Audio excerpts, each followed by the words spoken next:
All right, huge movie fanatics coming to you with, I guess this is like basically the first Superman reboot, isn't it? Kind of. Yeah, Because this is the first. Return of was like 5 in a way. Yeah, it was. I would even go so far as to say it was 3, ignoring. Oh, gotcha. Yeah, they kind 4. of did the Halloween night show Yeah. on that one. I gotcha. Okay, you're right. So this is the first Superman reboot. So this was the second movie to play after World War Z at the drive-in. So I got to see this in World War Z for the price of one. And I probably would have saw it in the theater. Probably would have saw it in the theater had it not been at the drive-in. This one played after World War Z, and my windshield fogged up like halfway through it, so I really didn't see the end. I can't remember a whole lot. I liked Kevin Costner. I haven't seen him on the screen Yeah, it's been a while. for a long time, and I was like, kind of like with Tom Cruise for me, like getting older and old fogey. I'm like, God, there's a familiar face, and I'm like, he's not even that old looking, and he was good. He was like, I think he was just always just quiet and gentle, and like if there's wind, I apologize, can't do nothing about it. With the voice of reason and stuff like that. And I think he might have been my favorite thing in the movie. And He's up there for me. yeah, and I'm like, let's see more Kevin Costner, you know, Dances with Wolves 2, bring it on, you know. And Perhaps Waterworld. not that, but Waterworld 2, you know, that was such a success, it Yeah. earned back half of its budget or something.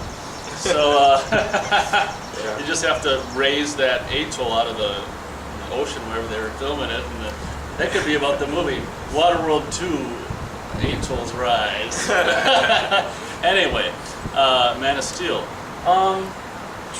It was kind of like, I don't know, for me, I was kind of, when you see two movies at night and it's late, you kind of don't remember so much about the second one, and it's kind of a blur, but I kind of remember thinking it's like just, in a way, mindless summer blockbuster affair. And I remember one thing that Zack Snyder, is that right? Yeah.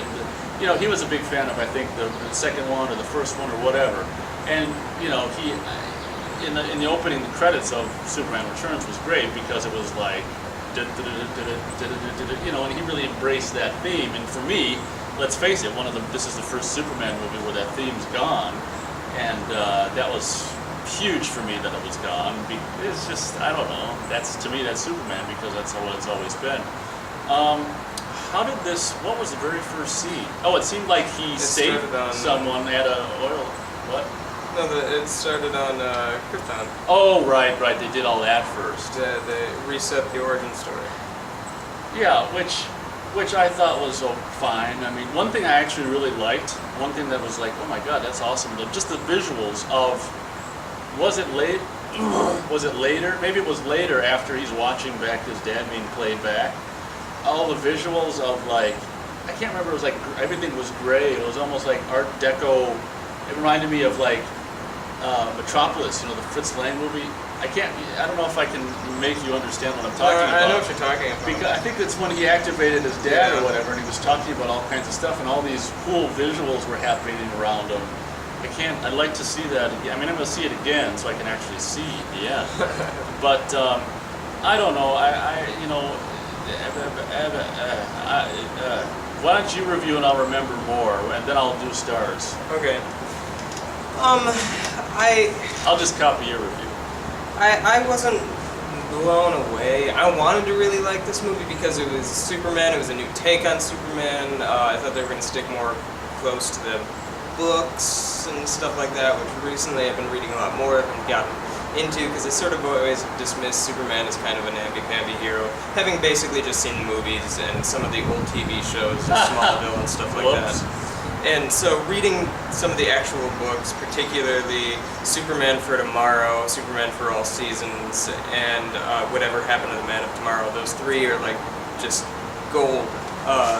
Those are great, great books. So I'd heard that some of the aspects of those books were going to find their way into this movie. I was like, all right, let's do this. I'm getting excited for it. And I saw the movie, and it just seemed like if I could boil down this movie into a single word, it is underdeveloped. Everything is underdeveloped. It seemed like there was like no production designer outside of the costume that Superman had. Like everything just seemed borrowed from other past things, including the costume. Masters of the Universe. Yeah, the costume kind of looked a little bit like Batman-ized, I guess, the Dark Knight-ized. And the Krypton itself was the planet from Avatar, painted like beige. It seemed, including the animals that were flying around on it, and I mean, like, well, that's cool and interesting, and I liked the opening stuff on Kryptonite. Like, most of the scenes Krypton. Most of the scenes I liked throughout the movie. Everything just was underwhelming and underdeveloped. The characters, especially, like, this should have been called Man of Cardboard. Like, there was no character development for anybody outside of maybe the dad. To me, Kevin Costner is the best thing about this movie. Yeah, I mean, And luckily, I think during the movie, he keeps coming back for like a, see, son, if you fall, pick yourself up. Those are just bats. They're afraid of you. yeah, I know. The structure of this movie is identical to Batman Begins. That's true. And it's like, all right. I mean, well, that worked for Batman Begins. Doesn't necessarily need to work that way for Superman. But whatever. What was I saying before? Before I interrupted, I don't know. I was saying... None of the characters... Oh, yeah, everybody was just sort of like cardboard. Superman is virtuous. That's the end of his characterization. Isn't that something? Lois Lane is investigating because she's a reporter. And that's as far as her characterization goes. Then nobody was real people. Like, Jor-El was good. Zod was bad. And, like, that was as far as you got with their characterization. And it's just, like, so disappointing after how much depth into the characterization that they went with the Dark Knight trilogy, or, you know what, even into Superman the movie, 1978. Like, they went in deep into that character, and Lois Lane, and, like, hell, even Perry White and stuff like that. Isn't that something? So, I was disappointed with that, and did you notice there was no establishing shot of Metropolis or Smallville? The two biggest locations in this entire film are Smallville and Metropolis, and you don't get that. Like, you just get close-up shots of, like, them on their farmland house and whatnot. You get close-up shots of them, like, street-level shots of them, like, in the city and stuff like that, so that when the big final action battle happens, you have no idea where anything is going on. Juxtapose that with The Dark Knight Rises or The Avengers, both came out last year, that have big, huge endings that take place in a city with flying around and stuff like that. You know where they are at any given point in the time, because they spent 3 movies developing Gotham, and they used New York as like the real New York and whatnot, and digitally recreated it, and it's like, okay, so the Empire State Building is there, I know where they're here, and they're telling you what street they're on as they're fighting and stuff like that, and it's just like, alright, I totally get the geography. This, it was like, you have 2 characters moving at the speed of light, just hitting buildings, and you have no idea where they are, or how big the city even is, like, because they didn't establish it, and I was like, that's just really kind of, like, sloppy filmmaking, I felt. The special effects were cool, but at the same time, I was kind of unimpressed because you had these characters that were moving so fast, like literally I was rooting for the red blur during the fight, and it's like, it felt like Transformers, the ending. Yeah. Just because you couldn't tell... And The Avengers, and Dark Knight Rises, and... Well, you couldn't tell what's going on, whereas you could tell what was Especially when happening your in windshield The Dark is Knight or... foggy. Oh yeah, you couldn't tell what was happening in The Dark Knight or The Avengers. This, you just didn't know what was happening. Things was blowing up all over the place. Things was blowing up. But as to some of the qualities the film had, I really liked the casting. They did perfect casting. Henry Cavill was just great. I was really impressed with him. Henry Cavill? He was the Man of Steel. He was Superman. I really liked him. He just sort of played it really, really well and really sort of subtly. And I liked him. I really liked the 2 fathers. Russell Crowe was pretty great, and then yeah, Kevin Costner was fantastic. And for both of them, I think that's the best characterization of those 2 characters that we've seen. Maybe John Schneider on Smallville gets a little bit of an edge because you just spent more seasons with him. Yeah. But Kevin Costner was really great and delivered a lot of heart to this film. And I like the dude who played Zod. Was it Michael Sheenan or something like that? Michael Shannon? He was really good. He had a lot of energy. It was very different from the Terrence Stamp Zod that we got in the past. And I liked that. that he had the energy. He just had no character with it, so he wasn't really an impressive villain or anything like that. Let me, before I forget, I just remembered something that I probably liked the best about the movie, which was the frustration of young Clark being able to just save everyone, and should I have let them drown? And I thought the way they did Kevin Costner's death in this was not necessarily realistic, but kind of dramatically cool. You thought it was lame? Well, yeah, I like the fact that like he dies in a way that Superman can't help in the comics, which is he just has a heart attack. Like that's not something that Superman could ever Oh yeah, stop. I guess you're right. And I like that. Like it sort of yeah. shows like mortality is something. Whereas this, it's like, well, son, I'm just gonna stand in the way of this tornado, and then just It's get- not. I mean, I'm assuming he lands in Oz or something, because Yeah. Still, there's an aspect. It's stupid, but I understand. I guess what I'm saying is I understand where they were Yeah, going. I did It was a step in the tried to step in the right direction. But as you mentioned it, it sounds stupid. I mean, yeah, exactly. Because I think he does go. and then he's just not there.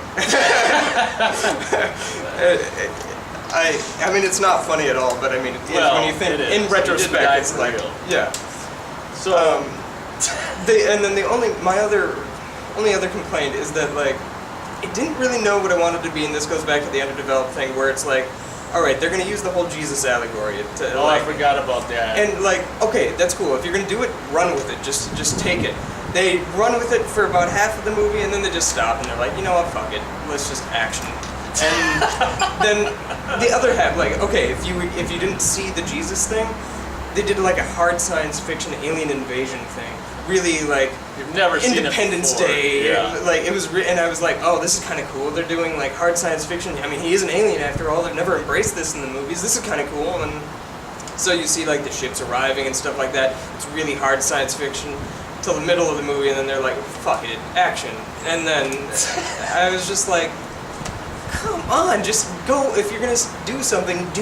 Carry it. Don't just like, well, the audience expects people to fly and hit each other. And I was just disappointed with that. And this is something that Zack Snyder has had a habit of doing in all of his movies. And I've liked some of his movies actually, but he starts something one way, and then it's like he loses confidence, and he's like, oh, the audience needs action, and then he just like does stuff, and it's like that's not how it works. Sorry about the wind. But yeah, so at the end of the day, I'm gonna give the movie. I mean, it's the best Superman movie since '78. I'm gonna say 2.5. Yeah. I think I'll go with 2. I liked a lot of the visuals, even if you think they're underdeveloped. I don't know. They look fine through a foggy window. I like the Wall-E robot that sort of followed around in the ship and. Oh yeah, I think you're right. That was only at the beginning, right? Or no? He that cropped happened up twice. He had it on Earth, didn't he? Or- Yeah, when they found the ship on Earth. Yeah. Did you notice some of the Easter eggs in the movie? I didn't caught see 2 any of them. eggs. I caught 2 of the Easter eggs. Some of the other ones I didn't get. Very because briefly, you have what are they? Very briefly. to- during the big fight at the end. I couldn't see anything. Okay. Well, during the big fight at the end, they fly by this building, Luthor Corp, and then they Superman, I think, gets hit into a like truck that has the Luthor Corp logo. And Oh, stuff. Luther as in Lex. Lex, yeah, and that was. I was trying to. And I'm like, that's kind of cool. And then That was the best part about the movie. at the end of the movie, when they go up and hit the satellite that's Did they up do in that? space, yeah, they fly out of Earth, hit the satellite in space on the on the satellite. It Satellite. says on the satellite it says Huge movie. Wayne Tank, like as Oh tying in my God. the Wayne Bruce Wayne. Oh So. my God. Which was kind of cool. It was a nice nod, and you seeing how you could build a universe from this.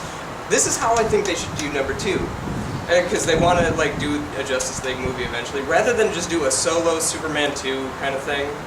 I mean, you could do it that way, but why? I think what they should do is do what is it called? World's Finest movie. And World's Finest in the comics is the team up of Superman and Batman. And what you do is you have a whole new Superman, or a whole new Batman, not tied to the Dark Knight. Yeah. And you have him see this Superman, the first superhero, and is inspired by him. And he's like, well, that's a Superman for the people, or a Superman for the world. I'm going to be a hero for the people on like the ground level, and then sort of have him go out at night vigilante style. And then since they had like the Luthor Corp and stuff, it sort of sounds like they want to tie in and bring in Lex Luthor. You could have a battle of the billionaires and have Luthor versus Bruce Wayne on like the people's social level, but then at night you can have the Dark Knight team up with Superman, who's sort of fighting, and they go to help each other, and now they're two. And then eventually have Batman and Superman take on Lex Luthor and whatever his brilliant scheme is, which is sure to be some real estate scam, because that's what they did in the previous 3 movies. Oh, they did that for 3? They did it in Superman 1. Wasn't that the same thing for Superman 4? And then certainly it was in Superman Returns. I can't remember. So, well, we got to get Matt Anyway. writing these summer blockbusters. that's how for I darn would do it. I sure. would like to see a World's Finest movie, have the 2 team up, and get... I think that would just be a really cool way. You have 1 superhero, now you have 2 superheroes. And then slowly build that way, rather than a bunch of solo movies leading up. People have seen that with the Marvel way, and that worked really well. But do something a little different, DC. Let's just see a slow build to, like, first there's 1, then there's 2, then maybe do the Trinity, which is Superman, Batman, Wonder Woman, and then do Justice League, have 5, and then you can build upon that. Warner, he's got the idea. I can help there. out, I'm just saying. Don't follow. You don't have to follow what Marvel's doing. Just do your own. Be cool. Follow what Matt says. All right. Yeah, that's it. So, did you give... Did I? 2, I think I said 2, just for, I don't know, maybe just summer blockbuster. You know, I liked it more than World War Z. I mean, that's for sure. All right. Thanks for watching.